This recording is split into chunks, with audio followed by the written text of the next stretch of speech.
Üçün kişi təşvişlidirsə, məsəl üçün burada təşviş çoxdursa, qadında daha nisbətən azdırsa, burada tərsini sadəcə olacaq.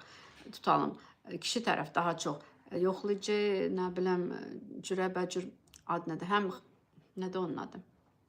Qısqanclıqlar, üstünə getməklər, hardasan, neynirsən, video zəng edirəm, açmırsan, nə bilim, nə bildiniz necə, orada çox, yəni təşviş nə qədər çoxdursa, insanın etirazı, insanın pretenziyaları daha çox olur.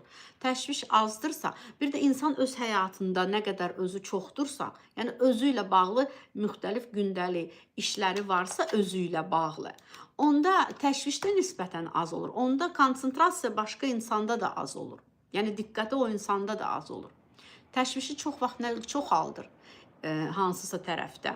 O çoxaldır ki, insan özü öz zehnində azdır. Düşüncələrində əsasən o insandır. Düşüncələrində əsasən, yəni bu cür hələ bil sən həyatında özün az olanda, düşüncələrində də az olanda, sən istər-istəməz fokuslanırsan həmin insana və tələblərin ondan hər zaman çox olur. O da başlayır boğulmağa, sıxılmağa və başlayır uzaqlaşmağa.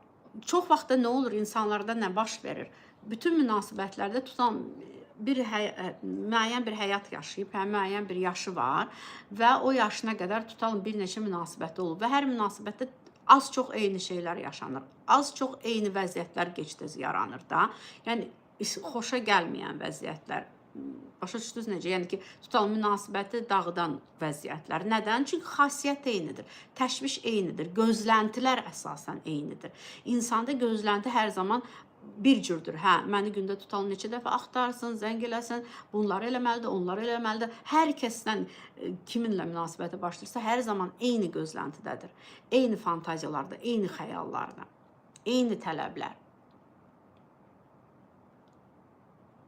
Və düşünür ki, məndə olan tələblər, mənim xəyalımda olan şeylər mütləq o insan qarşılamalıdır. Və qorxu var ki, münasibətə başlayanda, bax, qorxu var təşvişli insanlarda. Yenə də istər kişi, istər qadın. Görəsən, yenə də məyusluq olacaqmı?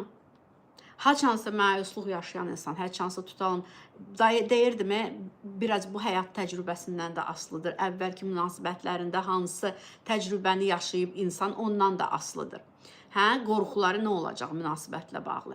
Əvvəlki münasibətində xəyanət görübsə, burada ona görə çox qısqana da bilər, çox yoxlaya da bilər, çox sorğu-sual da edə bilər. Yəni, hər şey çox ola bilər burada. Baxır, əvvəlki münasibətində insan nə yaşayıb, onunla da bağlı, yəni travma yaranıb, alıbsa münasibətdə, onda belə də olacaq da, yəni sırf bunu gözləmləyəcək ki, belə bir şey olacaq, ola bilər, olmayıb, keçmişi ilə bağlı çoxlu suallar verəcək insan. Keçmişində nə olub, nələr olub, kimlərlə, necə, nətər.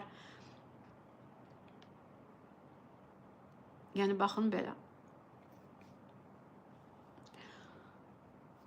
Yəni, qorxusuz insan var, yoxdur.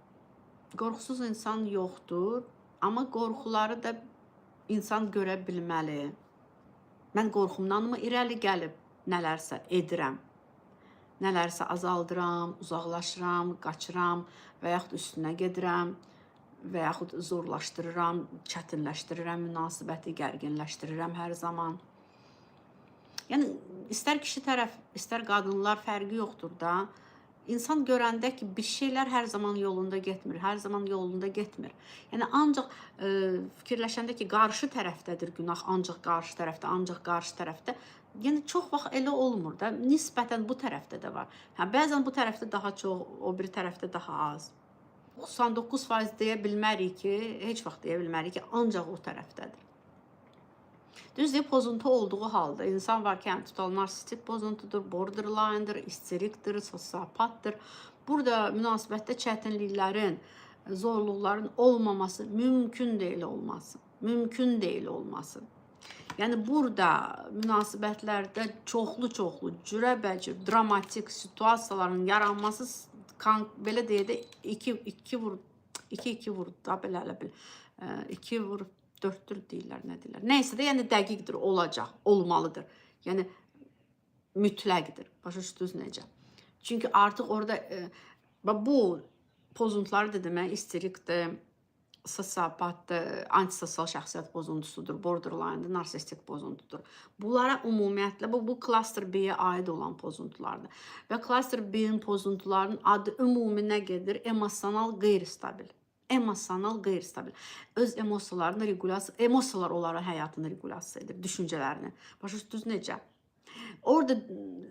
Orada qavrayış nəyin üzərindəndir? Yəni travmalar üzərindəndir ancaq qavrayış.